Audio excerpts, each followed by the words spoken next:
हा जो तुम्हाला ही जी निडल दिसतीये, hover, minute and second, clock मध्ये हे तिन्ही needle,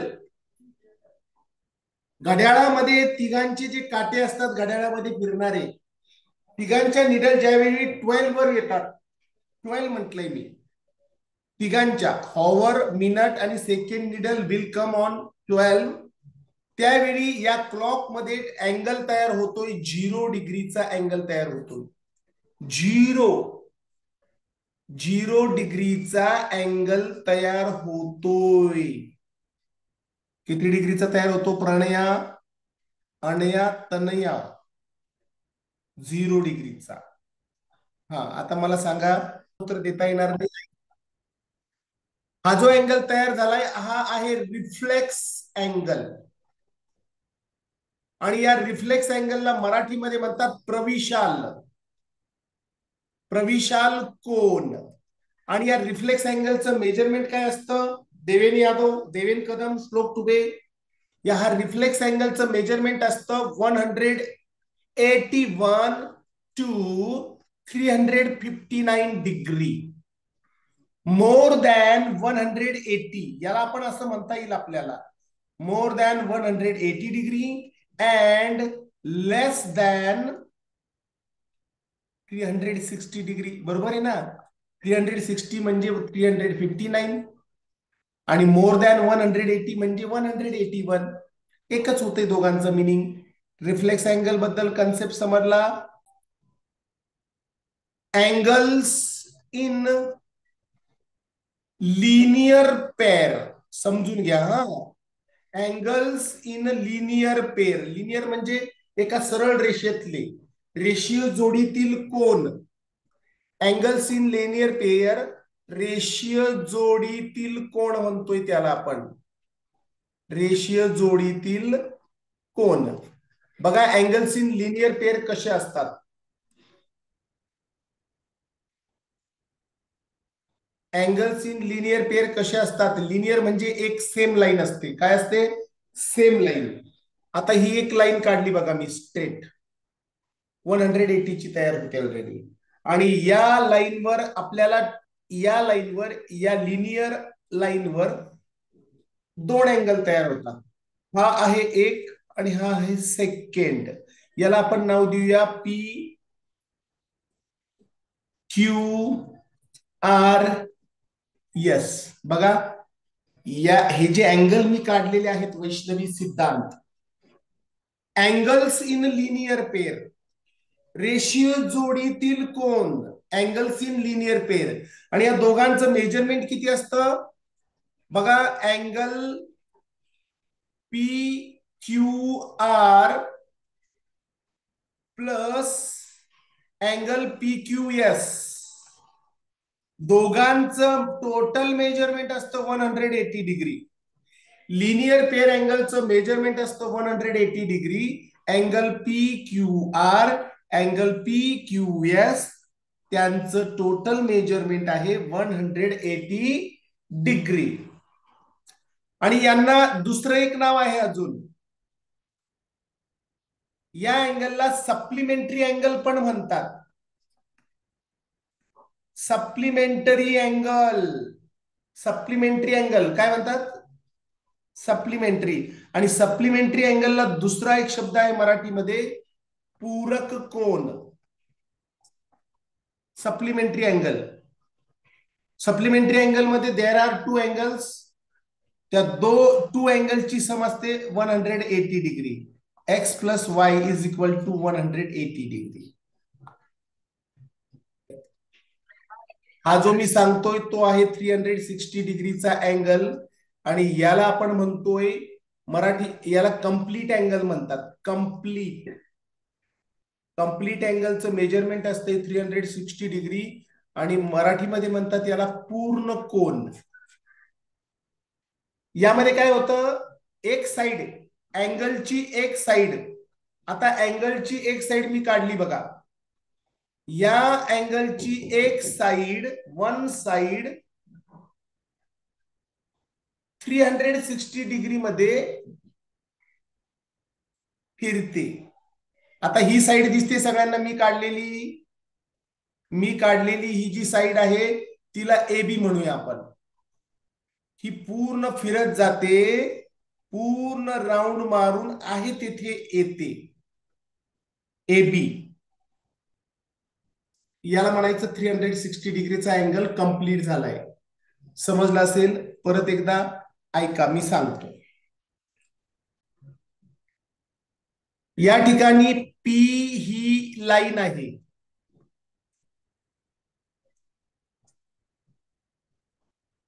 P is any line crossing अनादर एल अँड एम. एल आणि एम या डिफरंट टू लाईन्स आहेत. एल आणि एम लाईन आहे. आणि या एल आणि एल लाईन मधनं कोण क्रॉस केलंय? पी ने क्रॉस केलंय बघा. आणि कशातनं क्रॉस केलंय? पॉइंट ए आणि पॉइंट बी मधून क्रॉस केलंय. डेफिनेशन समजून घ्या. ट्रान्सव्हर्सल लाईन, छेदिका कशाला म्हणायचं? पी ही कोणती तरी एक लाईन आहे, तिने काय केलं? एल आणि एम या दोन लाईन मधनं क्रॉस केलं. क्रॉस केल्यामुळे तेथे ए आणि बी नावाचे हे दोन पॉइंट तयार झालेत. याला म्हणायचं ट्रान्सव्हर्सल लाईन, छेदिका. ट्रान्सव्हर्सल लाईन मुळे करस्पॉन्डिंग अँगल तयार होतात. शर्वरी पंचगल्ले, ट्रान्सव्हर्सल लाईन मुळे करस्पॉन्डिंग अँगल तयार होतात. लाईन ए बी किंवा याला आपण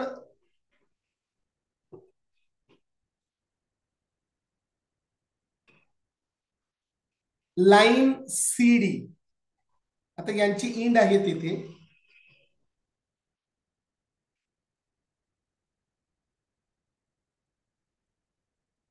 यांना क्रॉस कुणी केलंय? जी नावाच्या या लाईनने क्रॉस केलेला आहे. यामुळे वेगवेगळे अँगल तयार झाले बघा. अँगल तयार झालेले आहेत. आता अँगल कोणते तयार झाले बघा? अँगल 1, अँगल 5 हे करस्पॉन्डिंग आहेत. करस्पॉन्डिंग अँगल म्हणतोय त्यांना आपण. दोघांचं मेजरमेंट असतं 180. अँगल 2 आणि अँगल 6 यांना करस्पॉन्डिंग अँगल म्हणतात. संगत कोण. थोडा वेळ लागेल समजायला, ऐकायचं, समजून घ्यायचंय. येलो कलर मध्ये दिसतंय आपल्याला या ट्रान्सव्हर्सल लाईन मुळे आणि या टू लाईन मुळे.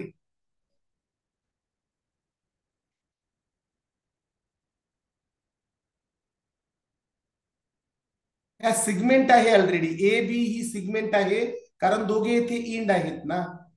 याला सिगमेंट पण म्हणता येईल. सीडी आणि एबी या सिगमेंट आहेत. याला लाईन म्हणतोय आपण. अँगल 1, अँगल 5 यांना करस्पॉन्डिंग अँगल म्हणतात. अँगल 2, अँगल 6 यांना करस्पॉन्डिंग अँगल म्हणतात. Angle 3, angle 7 corresponding angle. Angle 4, angle 8 बघा. Angle 4, angle 8 corresponding angle same. आता या ठिकाणी अँगल 1 जर 110 डिग्री असेल, अँगल 1 जर 110 डिग्री असेल तर अँगल 5 110 डिग्री असणार आहे. करस्पॉन्डिंग अँगल इक्वल असतात. करस्पॉन्डिंग अँगल इक्वल असतात. अँगल 2 जर 70 डिग्री आहे, अँगल 2 जर 70 डिग्री आहे तर अँगल 6 70 डिग्री आहे. ओके.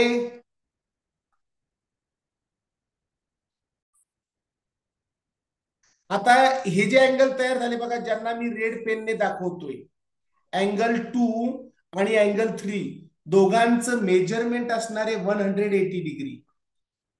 जर अँगल 2 जर 70 डिग्री असेल तर अँगल 3 असेल 110 डिग्री.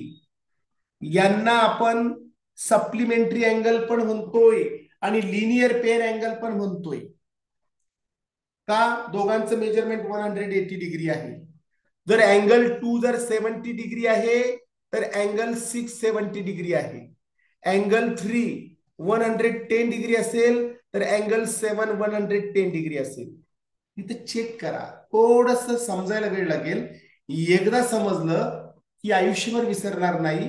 हा सोपा कन्सेप्ट आहे आणि जॉमेट्रीचा महत्वाचा पार्ट आहे. आता येथे बघा अजून परत एकदा, अँगल टू जर 50 डिग्री आहे तर अँगल 130 डिग्री होतोय. बघा हे लिनियर पेअर अँगल तयार होत आहे का सार्थक तांदळे? अँगल 2 आणि अँगल 1 लिनियर पेअर अँगल आहे का? तुमची बुद्धी तेथेच चालली पाहिजे लगेच. प्रत्येक वेळी तर मला उत्तर देऊ शकत नाही, प्रत्येक वेळी मी रिस्पॉन्स द्यावा असं नाही. तुम्ही तिकडनं तुमच्या डोक्यातून निघालं पाहिजे, तोंडातनं निघालं पाहिजे. सर ते लिनियर पेअर अँगल आहे, त्याला सप्लिमेंटरी पण म्हणतात. लिनियर पेअर म्हणतात, सप्लिमेंटरी म्हणतात, बरोबर आहे का? हा जर 50 डिग्री असेल त्याच्या शेजारचा 130, दोघे मिळून होतात 180. अँगल 2 जर 50 आहे तर अँगल 60-50 आहे. हा हा जर इकडचा हा जो अँगल आपल्याला दिसतोय हा किती येणार? 130, 7 130. या प्रकारे प्रत्येक अँगल आपल्याला शोधता येतो या करस्पॉन्डिंग अँगलमुळे. आणि हे कशामुळे तयार होतात? ट्रान्सव्हर्सल लाईनमुळे तयार होतात. लिहिणं बंद. अजिंक्य पाटील, 5 हा अँगल जो दिसतोय आपल्याला हा जर 130 डिग्रीचा आहे, 5 जर 130 डिग्रीचा असेल, ऑपोजिट अँगल इक्वल असतात माहिती तुम्हाला? हे ऑपोजिट आहे का? 5 आणि 7 विरुद्ध आहे का? 5 and angle 7 are opposite. Opposite आहेत का? आहे. 5 आणि 7 ऑपोजिट आहेत आणि अपोजिट अँगल इक्वल असतात, इक्वल. म्हणजे 7 पण 130 डिग्री होणार, 7 पण 130 डिग्री होणार. ओके, हा जर 130 झाला तर 8 होतोय 50 डिग्री, मग 650 डिग्री होणार. हा 50 डिग्री होणार, हा 130 डिग्री होणार, हा 130 डिग्री होणार. बघा, चेक करा, सगळं समजतंय का? सगळे मेजरमेंट कसे अॅक्युरेट येतात बघा. हा जर झाला तर हा 450 डिग्री येणार. बघा, सगळ्यांची मेजरमेंट आपल्याला येथे मिळाले.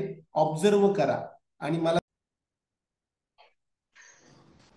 अँगल 1 याला जर मी 130 डिग्री म्हटलं तर अँगल 1 चा ऑपोजिट आहे, अँगल 1 चा ऑपोजिट कोण आहे? 3. मग तो किती होणार? 130 डिग्री. आता यावरून बाकीचे सगळे अँगल शोधता येतात बघा आपल्याला. अँगल 1 जर 130 असेल तर अँगल 5 130 होईल. अँगल 3 130 आहे तर अँगल 7 130 होणार. आता अँगल हा जर 130 आहे तर अँगल 2 50 डिग्री होतोय, 50 डिग्री. अँगल 2 जर 50 डिग्री आहे तर अँगल 6 50 डिग्री होतोय. मग अँगल 8 काय होणार? 50 डिग्रीच्या 2 च्या ऑपोजिट 4 आहे. 2 जर 50 आहे, 2 चा ऑपोजिट 4 आहे, 50 डिग्री. 56 च्या ऑपोजिट 8 आहे, ऑपोजिट अँगल म्हणतो यांना आपण. 6 जर 50 तर हा पण 50. बघा, सगळे अँगल आपल्याला मिळाले. कोणताही अँगल शोधता येतो एकदा हा कन्सेप्ट आपल्याला समजल्यावर. तो ऐका, पी नावाची ट्रान्सव्हर्सल लाईन एल आणि एम मधनं गेली, एल आणि एम मधून गेली. ऐका, नो वन, ऐकायचं काम करा.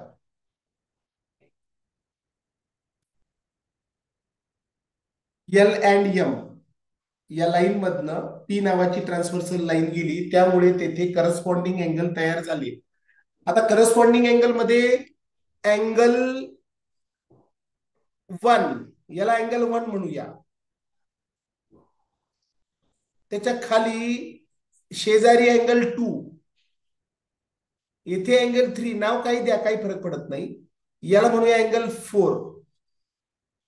इथे खाली, इथे नाही, येथे 3, याला 3 4 येईल. हा 5 6 7 8. बघा हे अँगल तयार झालेत. आता लिनियर पेर अँगल सगळ्यांना माहिती आहे,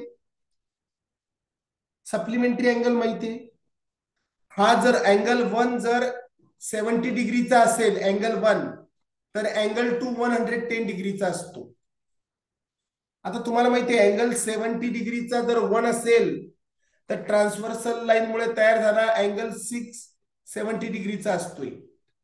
अँगल 4 जर 110 डिग्रीचा असेल अँगल 4, तर अँगल 8 110 डिग्रीचा असेल.